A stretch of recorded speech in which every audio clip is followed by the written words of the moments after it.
Hello there, my name is Basit Ali and I am an entrepreneur, a techie at heart, and I've been a technology trainer.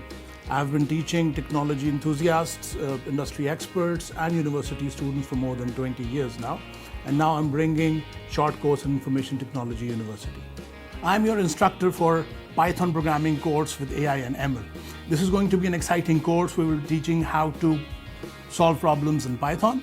We will be learning Python programming in 2 different steps. So we will divide this course into 2 parts. The first part is basic introduction, how to start programming, what are the variables, what are the functions, what are the lists, what are the conditions and loops, and we will be doing basic problem solving. Once we know that, we will move on to artificial intelligence and machine learning. In that part, we will learn how to gather data, clean data, analyze data, and machine learning is all about data. So we will be learning NumPy and Pandas and regression and SVM and several other things which help you build your skills in machine learning. So if you want to build your career in machine learning and artificial intelligence, I think this is a good start for you. Please join this course today.